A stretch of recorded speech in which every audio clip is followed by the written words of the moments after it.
Imagine you did something wrong, not in today's world, 50,000 years ago.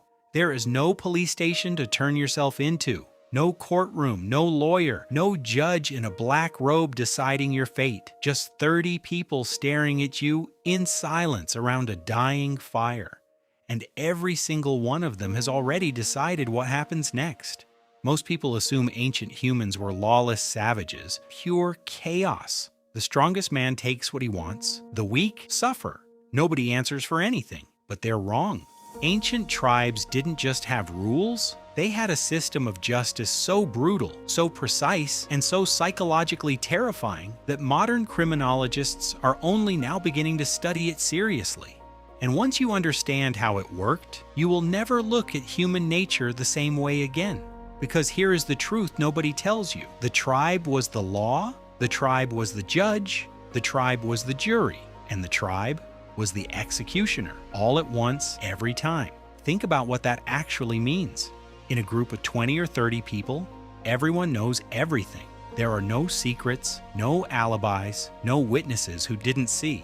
If you stole food from a starving child, every single person in that tribe watched you do it. You cannot lie your way out. You cannot bribe anyone. You cannot disappear into a crowd of millions. There is nowhere to run, nowhere to hide. The evidence is the 30 pairs of eyes that watched you do it. So what happened next?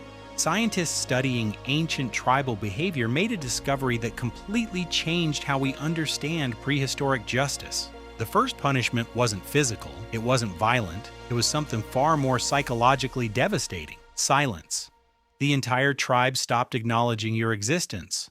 No eye contact, no response when you spoke, no sharing of food, no warmth by the fire. You were physically present but socially dead. Researchers call this ostracism, but in the ancient world it wasn't a social inconvenience.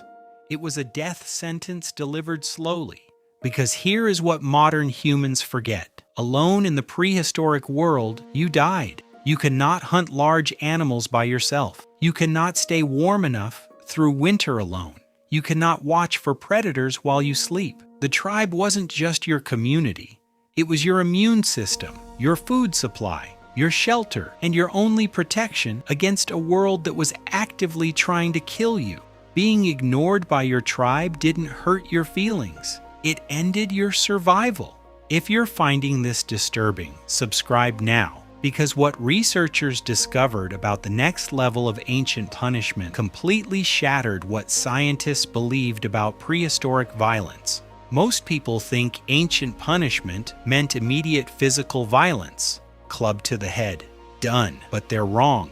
The evidence revealed something far more calculated. Ancient tribes used a 3-stage punishment system that escalated based on the crime, and the psychology behind each stage was terrifyingly precise. Stage 1 was social death, the silence, the invisibility, described above. For minor crimes, this alone was enough. Most people broke within days, confessed, made reparations, and were slowly welcomed back. Stage 2 was exile. If the crime was serious enough, or if the offender refused to acknowledge wrongdoing, the tribe did something that sounds simple but was actually a sentence of almost certain death. They left without you.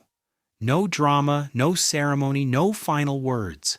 One morning you woke up and the camp was gone. Your entire world had packed up and walked away in the night, left you standing alone, with nothing but the sound of wind and the very real knowledge that without these people, you would probably be dead within 2 weeks. Archaeologists studying nomadic prehistoric camps found evidence of individuals left behind, skeletal remains found alone, miles from any tribe settlement, showing signs of starvation and predator attack.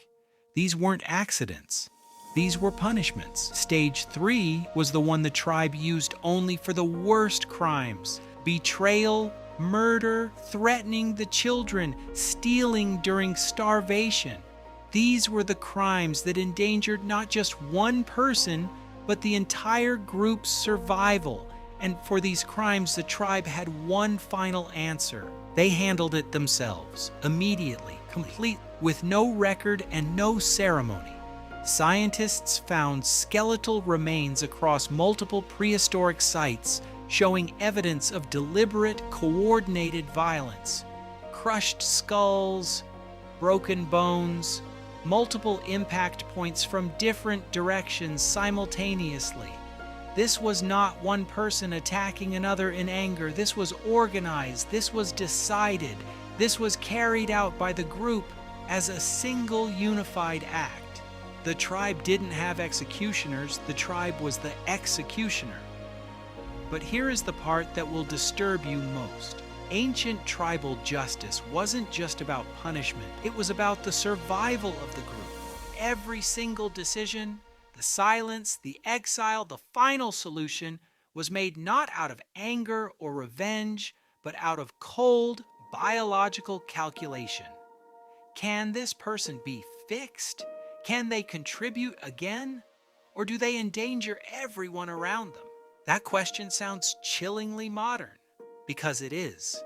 Every justice system humans have ever built since then has been trying to answer that exact same question. And most of them do it worse than a circle of 30 prehistoric people sitting around a fire. Because ancient tribal justice had one thing no modern court has: perfect information. They saw everything. They knew everyone. They understood exactly what happened and exactly why. No lawyers twisting facts. No evidence mishandled. No innocent people convicted because of bad paperwork. The truth was simply the truth, witnessed by everyone, decided by everyone, carried out by everyone. And that system worked. For hundreds of thousands of years, it kept small groups of humans alive and functioning in conditions that would destroy modern society within weeks. We think we've advanced beyond this. We built courts and prisons and laws written in books. We created a system designed to be fair and blind and equal. But here is the uncomfortable question that ancient tribal justice forces you to ask yourself. If 30 people who knew everything about you, watched everything you did, and depended on you for their survival, sat in a circle and judged your worst moment, would their verdict be wrong? Because 50,000 years ago, that circle was the only justice that existed. And somehow, against everything, it kept our species alive long enough to build the world you are sitting in right now. The tribe always knew, the tribe always decided, and the tribe was never wrong about who you really were.